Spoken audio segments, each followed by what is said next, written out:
If I've not met you before, my name is Debbie. I'm the CEO of the Tech Talent Charter.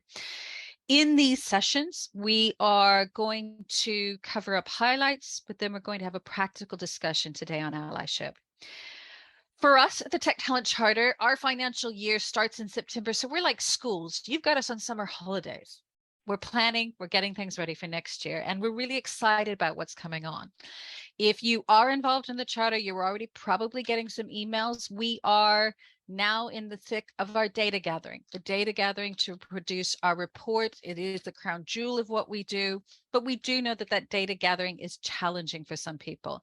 If this is a challenge for you, do note that we have weekly drop-in sessions on data, or you can reach back to us on a question specific for your company. So do know that if this is your first time gathering the data for us, I'm sorry, thank you. You'll be grateful eventually, but we're here to help you on that. Then what you will see coming out is, stay tuned, we're very excited, we're going to have our first newsletter coming out in September. We had a request that was an overwhelming feedback from people who did our signatory survey, that there was a real interest to be able to understand what's new, what's coming up. You will see that there are some slight renaming. I'll save that for you for later on some of our sessions. This one is going to become actually the forum. We used to call this just the drop-in session, but what we've seen this pivot into is this is a spot, a place in the month where you can come together as signatories to talk about what's working and not working. So this will be called the TTC Forum, but you'll see some other changes coming up. Lots to fill your diary. We're excited to work with you on that. But Karen, is there anything else you absolutely wanted me to share today before I drop in a piece that you're thinking, damn, why didn't Debbie tell? She promised me she'd tell, or have I covered the biggest, best? You've covered the biggest ones. And just to say, if there's any questions about data, I'm your gal. Drop me an email and we can figure it out. Cool. You'll know if you've been to these sessions before. I always check with Karen to make sure, have I done what I'm supposed to do? I'm foggy on the best of days. So once Karen tells me I'm ready to move on, I'm ready to move on. What's been interesting since we started the Tech Talent Charter is when we first started this was only focused on gender. We knew we needed to expand beyond, but one of the pledges we made, and I said, you know, if we have events and there's only women showing up, then we're not actually tackling the problem. This is not something for underrepresented groups to solve for themselves. This is something where we need to work together to solve the problems for everyone in the room. Everyone has a role to fix those problems. Everyone stands to benefit from solving those problems. And so from our earliest days, the issue of allyship, the challenge to have champions is very important. And I know whenever I go to speak at events, particularly external events, one question that comes up again and again is typically the white middle-class, middle-aged guy in the room raising his hand saying, Debbie, what can I do? How can I help? So it's very, very important for us as the charter, and it's very, very important for us to ask of our signatories to create the cultures that are as welcoming to allies and as empowering to allies, it is to look at the people who are underrepresented. And so allyship is a powerful pillar, a powerful foundation, part of the foundation, if we're really going to build inclusive cultures within our organization. So today I have two people who are joining us from Lloyds Banking Group. I'll let you introduce yourselves to the group, Lauren and Mike, and then we'll just go in for our chat about allyship. Would you like to introduce yourselves? Yeah, brilliant. Mike, I'll go first if that's all right. Save you. Lauren Wright, I work at Lloyds, as Debbie said. I run a data team, Data Advanced Analytics and Insight. I've got that out of the way for you, Mike, so you don't have to repeat it because it is a mouthful.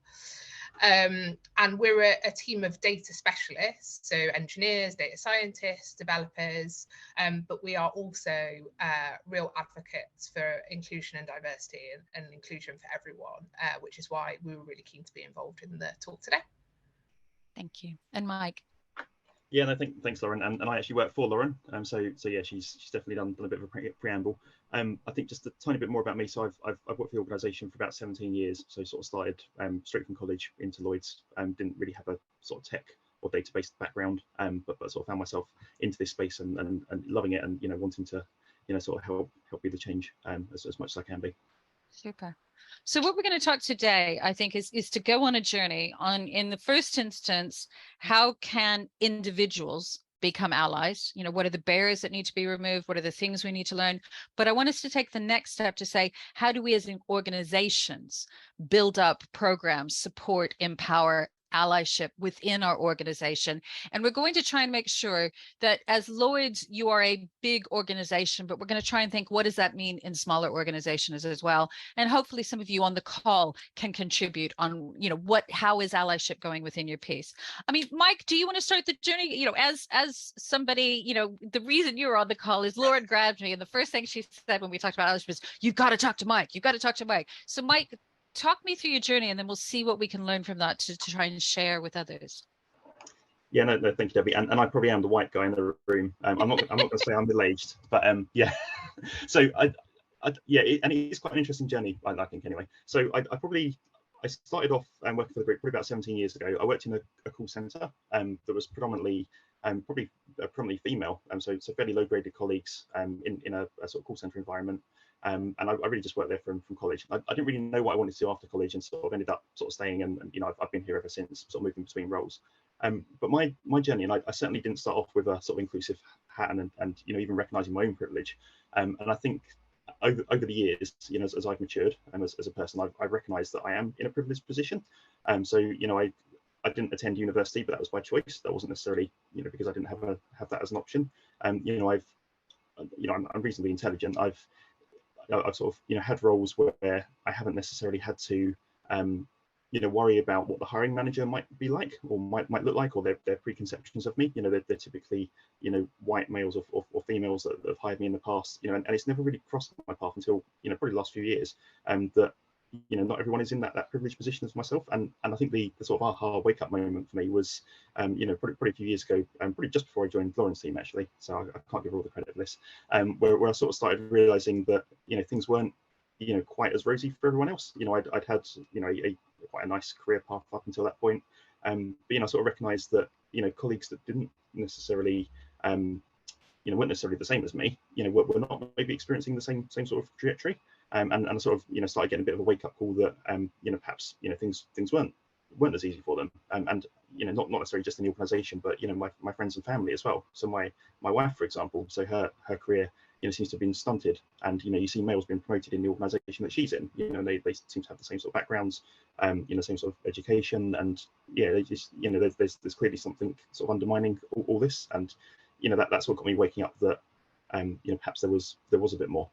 I think the other thing that I sort of kick myself for, sort of when reflecting back, is some of the good that I thought I was doing perhaps years ago, actually maybe not so good. So maybe a little story that I'll just tell is that I used to do a lot of work with sort of schools in more deprived areas of London.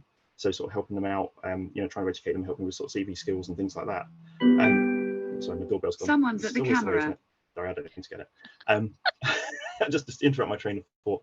And I thought I was doing really good. You know, I thought I was really giving back to the community, you know, going into these schools, which were predominantly sort of Black and minority ethnic students, you know, from very poor locations in London. And, you know, I thought I was like really helping them out. And to some extent I was, you know, I was helping them with sort of CV skills and things. But I think the one thing I didn't recognize at the time was that, you know, the biggest thing I have over all these kids, you know, to get me where I am today is probably the fact that I am white, you know, come from middle class background, you know, fairly privileged upbringing, you know, and that just didn't occur to me until probably a few years later, when, you know, it almost shocked me that actually I might have done more damage, because, you know, I was telling these kids, you know, you can do it. I didn't go to university. I'm very proud of that. You know, I got to where I am without going to university. But, you know, again, my reflection is I did that by choice, not because that was a situation that I was in. So yeah, I think the wake up call for me, or a few wake up calls over the years, you know, has, you know, really helped me, really, you know, wanted me to even be more passionate in this area. So there's an important part in allyship, isn't there, that if we're looking to help others or to look for ourselves, there is the aha moment. And I think everybody has to reach that aha moment, and looking, how do we help scaffold those aha moments of realizing? I think, you know, a lot of times, yes, there are some deliberate nasty racists. Yes, there are some deliberate nasty homophobic people, sexist, racist, all of those sorts of things. But there's a whole lot of well-meaning damage that can be done through ignorance and good intentions. And I think understanding and being ready to help someone when they have the aha moment. Because even, I would say I had a similar thing. I'll ask you in a moment, Lauren, of, there's a moment where I move beyond, okay, I've been doing things because of gender, and the wake up moment of, yes, but I am a cis, able, middle class white woman. So I have to have the aha moment and look around and realize, where am I and narrow in spaces. Did you have a similar aha moment yourself, Lauren? Yeah, but it might have been the other way around, because as you and Mike will know, but for the benefit of people who don't know me on the call, I'm greedy and I tick a lot of diversity boxes. So I am a woman in tech, I'm also disabled, and I'm also a part of the LGBTQI plus community. And I think for a long time, like all of the protected groups we talk about, and people that have just faced adversity in their lives, right? You try not to, or I didn't growing up, you try not to talk about those things because you've had poor experiences. So why would you then want to share, to draw attention to that thing that's brought you negative attention or negative experiences in the past? And I think therefore you're not helping people to have their aha moments because you're not loving yourself, and putting yourself out there and being authentic. So actually, I think one of my real big aha moments from a point of view of how I could help people in LBG was with Mike. So when obviously the Black Lives Matter and then the Me Too movement, I think were a real shift in terms of not just talking about allyship. And as you say, Debbie, it's not enough to just be not homophobic or racist or sexist or ableist. We have to be active in our allyship and show that support. We had a call as a team where a number of women, including me, got on a call to talk about what it's like to be a woman and the experiences we've had both inside and outside of work. And actually, I didn't share too much personal detail on that story. As a data person, I was asked to share some stats. And I don't know about some of the others on the call, but sometimes when I'm angry and frustrated, this thing happens where water comes out of my eyeballs, because that's how I demonstrate that I'm quite angry and frustrated at some of the stats that I was having to share. And straight after that call, Mike, who worked for me at the time, still does, Mark and James, who were all white men from, privileged backgrounds to a certain extent, put in a call unprompted to make sure I was okay, first of all, to say that they heard me. They wanted to be different and do things differently, but they also wanted to make the group think about how they could do things differently. And it was a real profound moment where I thought, if I'm open about these things and I talk about it, actually, it doesn't take anything away from me. It almost lightens the load because I've shared it, but also it empowers and enables other people to hear experiences that, let's face it, if you're not having it firsthand, how do you expect people to know about it and understand it?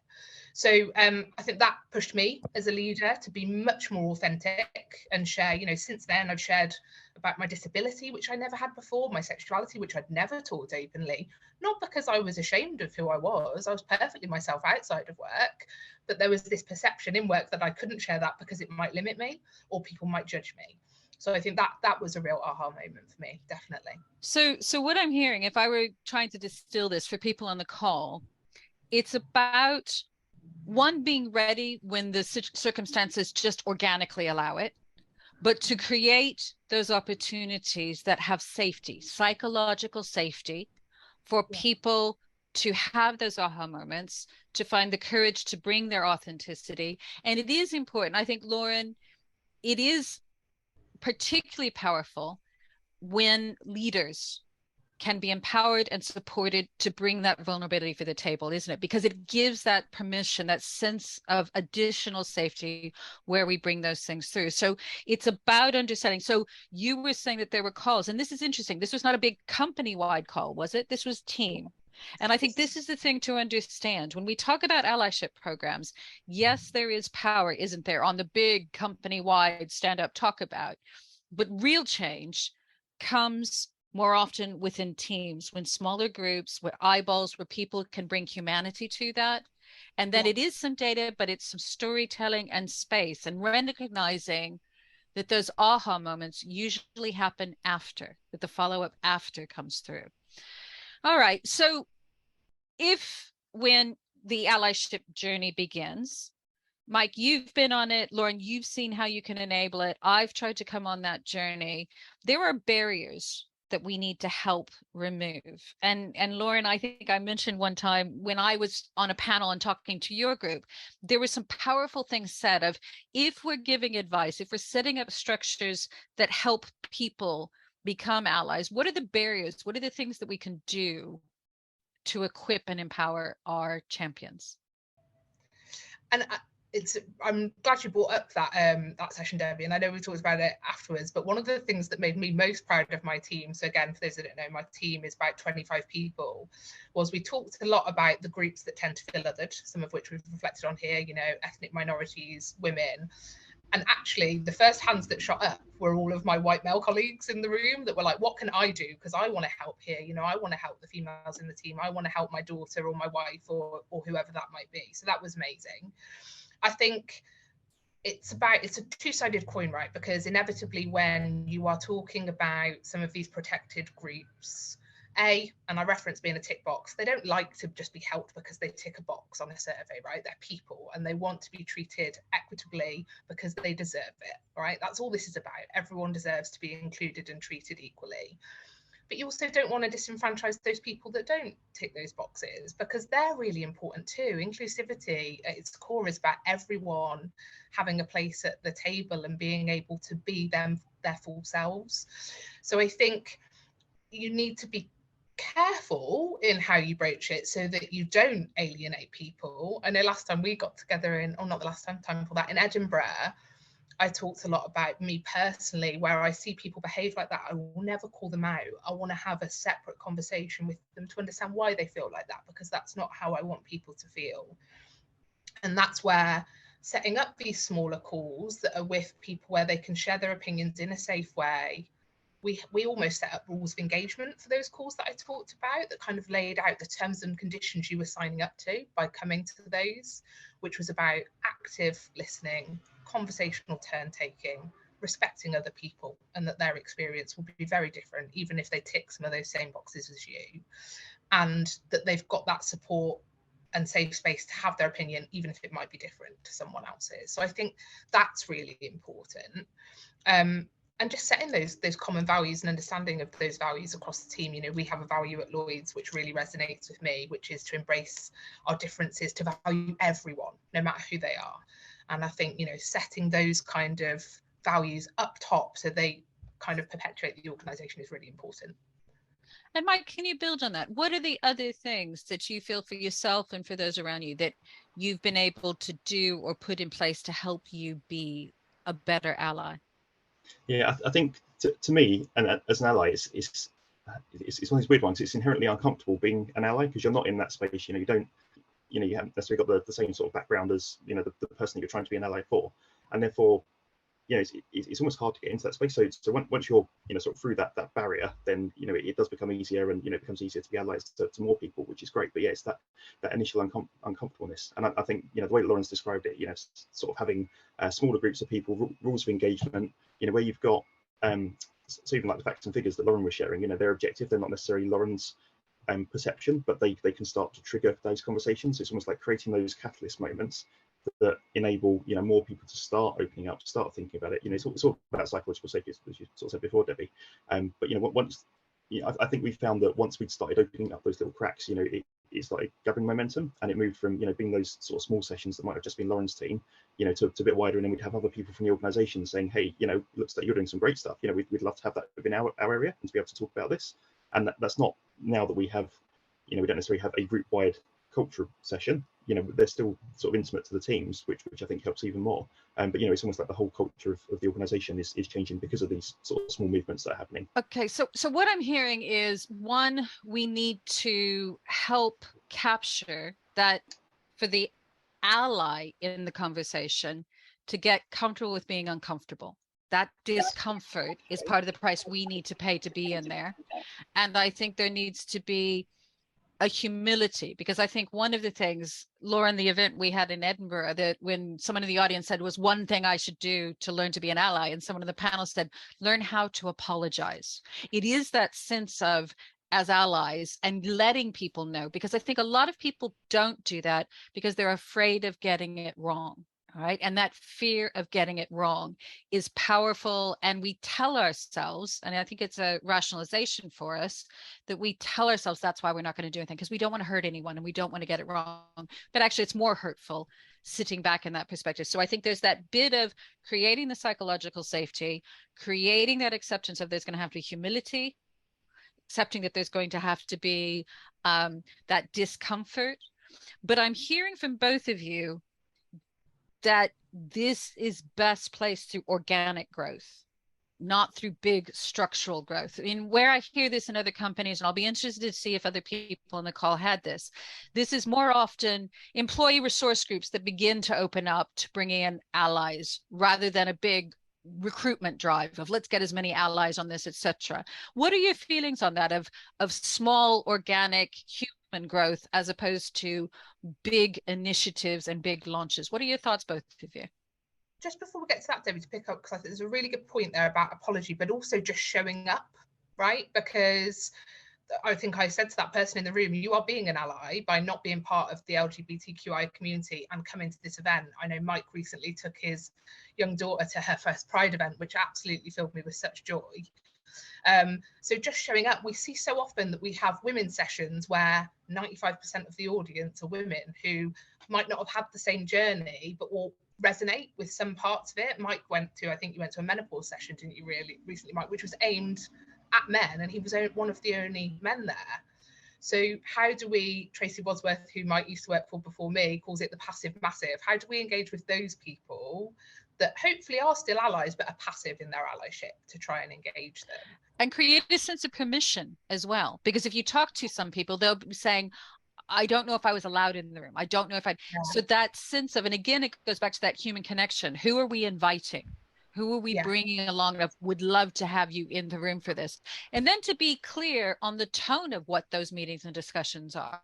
You know, I have hated those sessions where I go along when we're talking about some underrepresented group that turns into just a bashing, just an airing of the problem, in which that's not that that's not true, but can we do some acknowledgement to the people in the room that that's probably not them? It's creating that safety of saying and bringing them along to get that showing up. So showing up is the first step, knowing that you're going to get it wrong, that you're going to be uncomfortable, get that apology. Then we're looking at growth. So how do we now start thinking about, if I'm starting to look in my company and I'm starting to see some allies, how do I grow and encourage that in an organization? Mike, did you want to take this one first? Yeah, very happy to. And I mean, to me, and sort of going back to the organic versus sort of, you know, group level sort of structures and things. So I think it is a bit of both. So you need the organic growth because then, you know, it really resonates down at the work itself. But then you also need the, I suppose, you know, the overarching sort of structure of the organization to be open to that sort of change and to, you know, accommodate you know, allyship and just, you know, a diverse population. So if you don't have both, I don't think it's going to work. But yeah, I think from the organic bit, I think sort of touched on it a little bit with, you know, sort of smaller sessions, you know, with your sort of local teams, you know, maybe bringing in external speakers. It's almost someone that's completely independent of anyone in the room, and therefore, you know, that's inherently psychologically safe because you can talk about it wherever you want.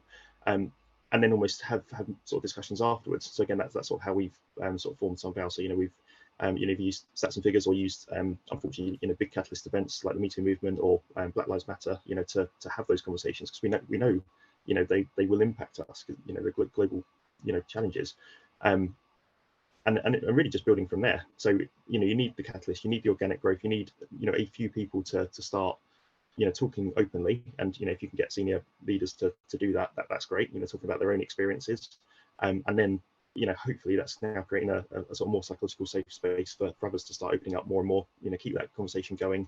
I think the great thing, you know, that Lauren pointed out around sort of allyship around, you know, just naming meetings and things. So, you know, if it's a Women Connect Tech meeting, then it's less likely that you'll probably have men there just because of the word women in the front of it. But, you know, it's then using, I suppose, allies like myself to encourage more men to come, because, you know, the topic isn't necessarily just aimed at women, you know, it's aimed at men. So, you know, sort of using and abusing the allies to be, you know, to gather more allies. And, you know, I suppose through that, you're creating that movement and momentum, you know, as all things organically grow in that sort of way. So yeah, that's how it feels like we're very much on that journey still, but, you know, it feels, you know, you can sort of feel the momentum building, which is great. Super. And we definitely see that even more. Me and Mike do a lot of work in schools, as he's kind of alluded to, but you see that with young women when you talk to them, having men in the room that are giving them it's not permission, it's kind of just like, we want you here, we want you to be part of our teams, we want to help you. That's important, right? Because it's, as you say, Debbie, it's all good and well a load of women like me turning up and going, yeah, more women in tech, but they might still have that fear of, but is it going to be a safe space for me? Am I going to feel included? And I agree with what Mike said. You know, organic growth is important, because just setting a strategy when you don't then follow it up with people actually doing it and being active on the ground isn't going to work. People are going to feel like you're just giving it lip service, you know, saying words but not really doing much about it. And I think you don't bring people in that way. I think it is through those authentic conversations and kind of having those aha moments that we touched on up front, when you get that real buy-in from people who maybe haven't been as involved in the conversations before. Okay, so here, let me again play reflect back and see if I'm capturing it. So it starts with those early small storytelling, those small group, those small enthusiasts, the organic growth. However, it is then important, and what I'm hearing from you, it is important to then start getting that endorsement at the senior level, because it's real and it has legitimacy. And it is then about thinking about, in the gatherings, how do we use language? How do we use that language to signal that we want everyone in the room? And to be really explicit about, that's the benefit. If we are bringing in allies, we're reinforcing why this is important. This is safe for you. This is to be there. And then it does need that strategy, it does need that policy to reinforce it, to keep it going forward, that it's not just a side of desk, they're ticking the box, they've had their Black Lives Matter town meeting and then it's done. So it's this balancing act. It's not just one or another, but you've got to create, you've got to have the culture that makes it safe. You got to have some leaders that create that storytelling, that start that core group. As the core group goes, part of the role of the allies is finding other allies, bringing in other allies. Part of those groups is to make sure more people come in that. Then we start building that into the bigger culture. That's where, and it's getting that, judging that right. Now's the time for the bigger discussions, to endorse, to legitimize, to reinforce and amplify what's going in the piece. All right, well, let me play devil's advocate. What shouldn't we do? Where have we seen it go wrong? Where have allies or allyship programs crashed and burned, or caused more damage, or really come unstuck, that you've seen, maybe not even necessarily in Lloyds, in other places? What should I avoid if I'm trying to do this in my company? It's a really, really good question. And I want to, you know, preface that with, obviously at Lloyds, we don't get it right. And coming back to the policy point and why that's important is, there will still be, as you say, some nasty people that don't follow these kind of behaviours. And it's important that colleagues feel safe and have a way to hold people to account, either on their own or through others anonymously, where that does happen, because that's not a behaviour we tolerate. And that's important to capture, isn't it? Allyship does not replace good cultures and good sanctions for unacceptable behavior. It's just because we allies means that we can just ignore the behavior, and it's not for the allies to run that. That's an organizational wide thing that we've got to keep that moving forward. That's a really good catch. So what should I, so that's the one thing. Let's not pretend when we're doing allyship that we can dust our hands and say, right, we're completely inclusive and we can move on to solve global warming. Exactly. There's something that's ongoing in that piece. What else should we avoid doing? I'll tell you one thing we should avoid doing. I've had groups that start naming champions without actually sounding out the people that they're trying to champion. Yeah, doing it to people. That, yeah. I know, but there's been some powerful ones. I know somebody I had that was interesting. He was approached to be the senior sponsor as a champion for the LGBTQI+, and it threw him at first, but he really threw himself into it. So there are ways of doing it, but it's much better than he rolled up and said, hi, I'm X, I'm here to be your champion, you know, white horse not included. That's so important, isn't it? Because I know we've talked a lot about these smaller cultural sessions. In no way should you expect people who, I keep using the tick box reference, but who represent that group or might represent that group, to have to educate you. That is a personal choice I've made in my journey as a leader, to put myself out there. In no way is it something that I should feel expected to do, particularly for people who are still living with a lot of trauma today. You know, that can be really damaging. So I think That's a really important point, Debbie, that we shouldn't walk past, that just because someone might look like they could be a good ally, that learning and teaching can be exhausting, right? If you constantly ask the same questions. So make sure that they're comfortable with the position you're putting them in. Yeah. And Mike, this is where you said, is this where having the externals in is very good as well? Someone who professionally can come in and provide that education, not to expect everyone to say, I'm underrepresented and it's my job to fix you so you can help. It's that sort of dynamic. Do you want to build on that? Yeah, absolutely. And I think externals, really do help, because they do bring that sort of level of independence. And, to Lauren's point, it's not them setting expectations that, Flossie has to be the lead person, because she's a woman, as the example, so yeah, and so I was just reflecting on some other things as well, because I'm just thinking of little things that we probably do, like, not necessarily recording sessions, when you're talking about some of those culture sessions, perhaps, because it might be that people are comfortable talking amongst a small group, but they don't necessarily want it to be available indefinitely, or across the wider population. So there's things like that, just thinking of some of the sort of peripheries. And then I suppose I was also just reflecting on my comment at the beginning around me going into a school of underprivileged sort of Black and minority ethnic population. That to me was a big no-no, reflecting back on it. I would love to have helped, been part of the, I don't know, setup or administration, and sort of supporting colleagues to do it, giving them the time and all that sort of thing. But I think me, as a privileged white person, that probably was a big no-no. And again, reflecting back on the time, it was all white colleagues that would have done it, all in a similar sort of situation, all fairly privileged, and it felt like we, again, there's this swings around about some bits would have been good and beneficial, but it feels like it could have been actually quite damaging, sort of longer term. So it's really stepping back from what you think might be a good idea and really thinking about it, and then thinking about it from the perspective of the people that perhaps you're dealing with. That to me is, well, I mean, that's all part of allyship, isn't it? As well. So it's that, and that goes back to that education piece, doesn't it? Of just because somebody is showing up and ready to be an ally doesn't mean they're equipped to be an ally. And what we want to do is to try and figure out, how can we help with that education piece? How can we, without expecting the other people in the room to do it, but how do we provide that thoughtfulness? And it is that learning journey. And how do we create the environment where people can get it wrong and be called out safely?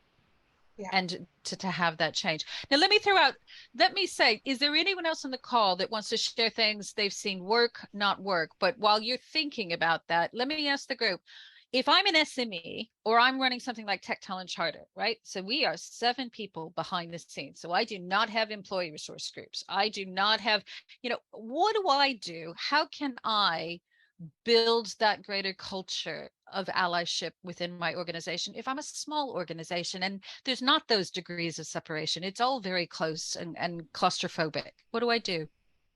I think some of the stuff that we've talked about still stands, right? So we, I always reference this course, but we did, again, got an external person in to come and talk to us as a team. But if we just talk about our leadership team, because they were the ones most involved, about building high performing teams.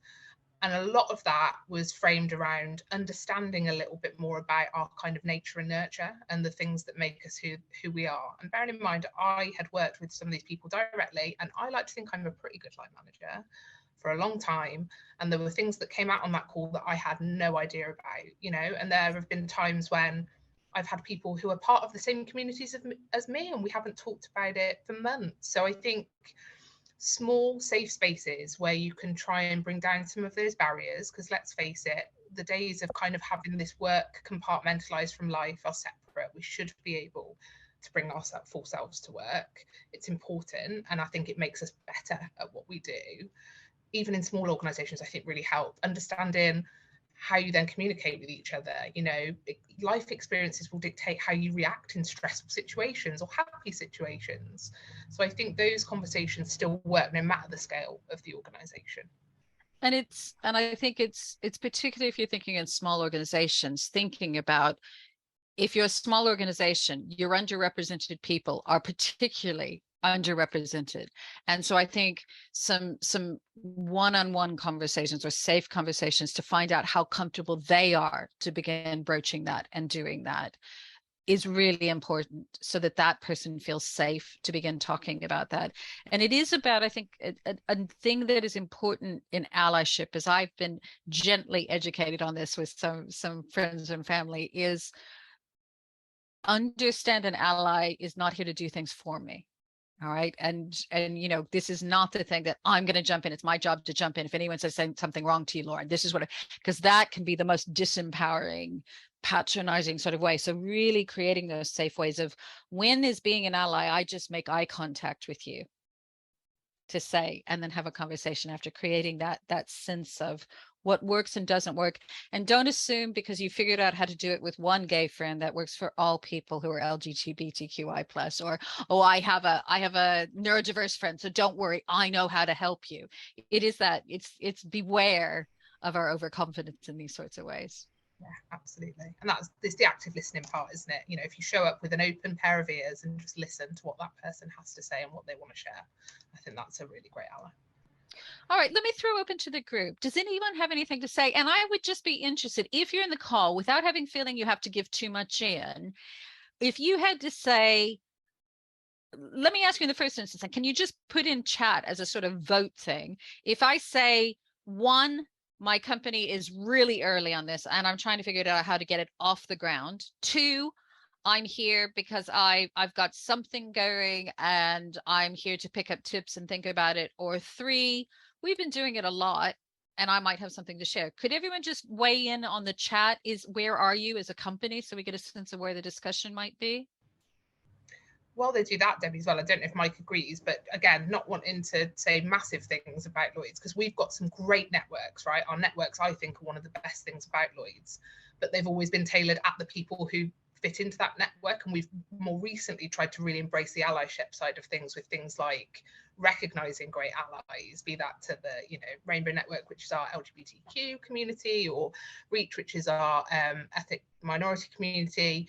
I think, you know, we're still on that journey too. We're really pushing it to get more allyship, but I just wanted to make sure that people didn't think we were here saying we've got all the answers, right? Yeah, and I mean, it is great because I have never had somebody from Tech Talent Charter come and say we've got it all figured out. We'd shoot him down. You wouldn't be on the call if you were coming in there and say it's all fixed. It is that work in progress, and I think allyship. I think you're right. Things like Me Too and the George Floyd piece finally drove home. It's not enough just to be not racist, not sexist, not homophobic. It is that active piece that I think has really energized that push and encouraged people. It tore the veil away for a lot of people about what was really going on. And then gave a sense of where the role was in that respect. So Claire, do you mind me picking on you? So you've got some foundations. Is there stuff that's happened for you that's worked, not worked, things that you're puzzling? What's happening with you? So we're literally just about to sort of kick off a champions network that could invite people to come forward and act as a diversity and belonging champion. And we've sort of written a kind of role profile, would probably be a bit of a stretch, but just kind of expectations. And within that, we've kind of said being an ally, you know, kind of be prepared to, you might have a particular area of diversity and inclusion that you're passionate about, but be prepared to get involved in the broad range of things that come under that kind of umbrella, and before you put yourself forward. And we've got some learnings from, we've had what we've called wellbeing champions in place for a while, but they've been kind of people, I guess, looking at physical, mental health kind of dynamic of it, whereas this, we're then sort of saying more around focus on diversity and inclusion. So we've got the best structure. We're about to go out for the comms, will go out in on the 12th of September, and there'll be a window for people to apply. So there's a bit of suck it and see how many people we get that would like to be involved. As an organisation, we're just over 5,000 people, so don't have a sense of how many to expect that would want to get involved, but we're sort of thinking that around about 30 to 50-ish. And then but your point around training, we sort of said as part of that onboarding to make sure that we've equipped people with what does that mean, and again really spell out clearly that you are not expected to take the responsibility of things that would get navigated up to HR, or you know that would be sort of out of that scope. So I think we've got some foundations as to a sense of direction we want to go in and take this in, but almost kind of loose enough to say, well, but we want to see where it goes and what does that bring with it. Good. And Helen, thank you for telling me. So you're trying to get it off the ground. Are there things that are worrying you, or barriers or opportunities? What's happening from your perspective? Or Helen, I can't hear you. No, can't hear you. I'm sorry. One more time. Okay, so I'll come back to you, Helen. So in terms of thinking through, if I were coming off this call and I was saying, what can I do in 3 minutes, 3 days? Is it what, Karen, is it 3 minutes, 3 days, 3 weeks, or is it 3 weeks, 3 months? It's 3 minutes, 3 weeks, 3 months. That's it. That's what I keep. Karen keeps me on the straight and narrow. So if I'm on the call, what could I do in those time spans, Lauren and Mike, do you think, if I want to do this and make this happen in my company? Hello. Do you want me to go first, Mike, and you can think a bit longer? Oh, wait, wait a second. Helen, is that you? Can you hear me? Sorry. Oh, I can hear you. We'll come back. Now you've got more time to think, Mike and Lauren. Thank you, Helen. To interrupt, I was testing it on my DUFA and it came up being as part of that group. I didn't mean to happen. But yeah, in regards to that question, I'm sort of just representing our Women in Digital network from Homes England. Unfortunately, they've not been able to come, so I've stepped in. So in terms of Allyship, yeah. It's a tongue twister. So anyway, yes, we've got, I do know the Homes England have got various networks, but we are really trying to probably regroup in the next couple of months to make this as one of our agendas. So for the following year, we're very keen on getting this off the ground. We're still in our infancy. We've recruited a couple of male allies to our network. So we're hoping that we've got people in the network who are willing to do that. But at the minute, we haven't done anything further than that. So it's still very much early days as to when we get together as a group, which is very soon, that we will then discuss how we go about orchestrating this and putting it into place. So very much, other than that, that's all we've done. Go ahead. I was just going to say my ideas would possibly be of the people that we have sort of tentatively recruited into our network to obviously get them together in a forum like a meeting and just discuss their ideas, get their feedback from obviously what I've heard Mike mention. Whilst it's mainly us women in digital, we want to hear obviously be more inclusive for the males as well, because they're the ones who will want to get on board. We don't want to just be 110% women related. We want to have the male sort of focused in on us as well. So my idea would probably get their ideas on how that can be done, but then there's all that obviously how they feel, because obviously there'll be that uncomfortable feeling as being like, as Mike said, I think if I'm right in saying, like a lamb amongst wolves, not that it's saying that but it is powerful, isn't it? And even finding the name for things and everything else, because Mike, you mentioned it, what do we call the group if there's men in the room and it's women in tech, and how do we make sure?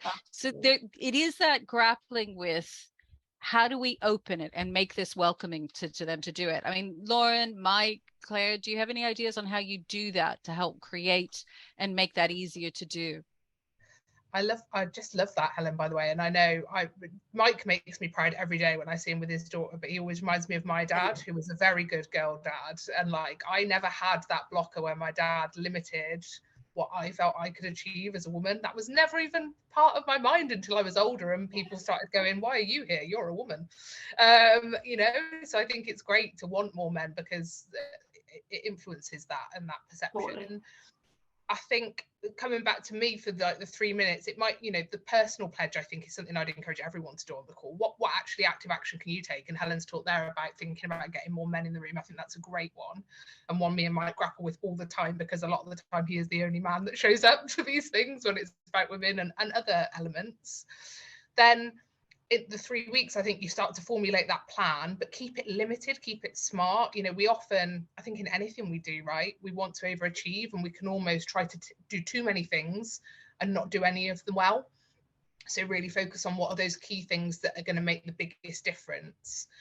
And then I also think at 3 months, and you can tell I work in delivery, right, and data now, but it's that reflection and retrospective, because just because you thought they were the right things, you might do them and they might fall flat and they might not work. And that's okay, because you tried something. But what went well, what didn't, and get the opinions of everyone. You know, again, inclusivity is about everyone, so that you can then form the next 3 months and what that looks like based on what went well and what didn't. Super. Mike. I sort of started reflecting on a few things, and the first one I put on there was sort of talk and listen. But I'm very conscious that to do that, you need to have set up a psychological space in the first place. So I think, you know, my first 3 minutes is probably, you know, using Google. So actually, what is sort of allyship? You know, what is my own privilege? Sort of recognizing those things. You know, just the really simple things like that. And before, you know, you can really sort of talk to anybody necessarily. I think the 3 weeks for me is probably around actually gauging the psychological safety of the organisation that you're in. So, you know, that's probably a survey, because I'm a data person. So, you know, go out anonymously, you know, survey people, you know, understand how do they feel from a psychological safety point of view. If they come back and, you know, everyone's feeling in a great space, then, you know, that's almost a nice little trigger to say, well, let's start talking about this sort of stuff. If they're not, then I go down the route of external speakers. Good. And, you know, perhaps introducing sort of more objective data first to try and increase that safety. And then I think the 3 months piece is really, you know, between 3 weeks and 3 months, you know, that's when you really are talking to people and listening. So, you know, getting those aha moments, talking to colleagues, and you know, not like yourself, you know, understanding, you know, I've got, you know, some great sort of stories where, you know, talk to like Muslim women colleagues that have not felt safe traveling into work, and you know, that to me has never been a problem. And just to hear, you know, it just makes me so sad to hear that people, you know, day-to-day, you know, basis, they found that the work location was their sort of happy space, but you know, the traveling into work was hell, and that's just horrible. But I, you know, would have never recognized that without speaking and listening to that person. So yeah, I think, you know, as you get to the 3 months, you know, you've got, you know, hopefully some culture sessions set up, you're talking more regularly, everyone's been a bit more open, you know, everyone's bringing themselves to work. So you know, I was reflecting with Lauren last night that the picture of me that you've got on the intro to this, of me, my LinkedIn, you know, I hate that image of me, and I don't use LinkedIn that much, which is probably why I haven't taken it down yet. But you know, me in like a blue power suit and soft focus, you know, white male, you know, it's horrendous. That doesn't, you know, give an inclusive atmosphere. You know, I need to change that. But you know, it's, you know, that wasn't me being me. You know, that was the corporate Mike trying to, you know, be corporate and not being the person that I am today. So you know, it's allowing, you know, everyone to try and be, you know, who they really can be, to be the best that they can be as well. Which yeah, will come in time. And I think there's something interesting around the psychological safety, because what I've heard from individuals is, as we create that psychological safety, some of those people that we just see as, oh, well, that's a powerful white man, actually we start finding out those other hidden lenses, and we're creating a safe space where people can talk about, I am neurodiverse, I struggle with depression, so I think be ready for everyone to bring their whole selves to work, and for those surprises, for those aha moments, but to create the confidence, because I think there's a lot of people that don't have the confidence in themselves to feel that they can be a champion. And I think, Claire, even in terms of where you're saying it, where we look at language, sometimes to say I'm a champion, that can be daunting. There may be a whole lot of people that think I'm not senior enough, I'm not clever enough, I don't know enough. And so that sense of creating more of that, it's a journey. I've just found quite often in things, when I do big shout outs, asking for champions, asking for these leaders, everyone will say, oh, that's probably not me, I'm not very good at that, etc. So that sense of bringing our frailties, bringing our lack of knowledge, is a powerful part of being an ally, and getting comfortable with that. That's so important, Debbie, because it's not a comfortable place to be, right? Me and Mike, as he says, we're WhatsApping last night, you know, we both get nervous doing these kind of things. This isn't, you know, we'd be lying if we said we're getting up here and we're like, we really want to talk about all the things that maybe we've not done right in the past, or ways that we haven't been our best selves, right? That's an uncomfortable position to be in, but it's the only way, I think, that we push forward, if people can be authentic. And I've certainly had that. And it's that modeling and talking about, because if I say, you know, for example, when I travel up to Edinburgh to speak at your LGBTQI+, I was feeling, as I was on the train up, I'm taking my very heterosis self and thinking, oh God, please don't let me say something really, really stupid. But isn't that really, yeah, there's probably a really good chance I'm going to say something wrong because I'm not. But it is that getting over the confidence, but that's why I'm here. Because if I get it wrong, that means I get to learn how to get it right. And that's how it changes. And I think bringing that flawed humanity to it and the safety for everyone is where it comes. Right. I've had no more questions come through. I think we've just about got it. Helen, is that a hands up? Helen, jump in. Yeah, it was. Can you hear me again? I can, yes. Oh, right, great. It was just following on from the back of what Lauren was, or even yourself, saying that you're on the train going up to Edinburgh. I guess from my point of view, I would think of trying to set the precedent straight away. So obviously it's scary going on stage, etc., or doing a talk. Probably try to relax well, I'm not saying I'm perfect, I'm not, but trying to set the precedent in terms of you yourself being quite relaxed, you sort of saying in so many words, if I mess up, this is not what I was meant to be. We're all human, and it's a bit with that. I've listened to the odd couple of imposter syndrome. So obviously it's the same principle, whether it's tech or whether or not you're going into an area that you're the least experienced in, but yet you're going to be doing a talk or being looked to as front runner for whatever reason. So it's literally trying to relax the crowd, as well as it's probably like trying to be a comedian on stage before you even open your mouth, trying to get them to relax. You again, going back to that of going like a lamb in a pack of wolves sort of scenario. But yeah, it is, and it is that safety and understanding that everyone's going to get it wrong. And I think that's the powerful thing, that if we create the safety that somebody who is in a protected characteristic feels they can do that, we can't demand that. But then to do that, to make that comfortable. And Debbie, including people in that group, right? I think Flo, who's a non-binary colleague of mine, had a really good example where they had misgendered themselves on occasion. So that was my favorite. And that made me, because I get that wrong. And I felt so bad. And when Flo made that joke of, look, I misgender myself, I thought, oh, thank God. All right. So we can, it's that bit where you kind of relax, that bit where the shoulders go, okay, I can do that. That safety. I think that is building in the humility, the safety, and the comfortable with being uncomfortable, and listen, keep it human. Okay, well, we've gone right to our time. Listen, thank you so much for joining us. I hope you can enjoy some of the rain or whatever else. Looking forward. I hope you can join us again for our next month's session. Thank you, everyone. And thank you so much, Mike, Lauren, for joining us. It's been fantastic to see you and chat with you. Take care, everyone. Thank you. Thank you. Bye-bye. Take care. Bye.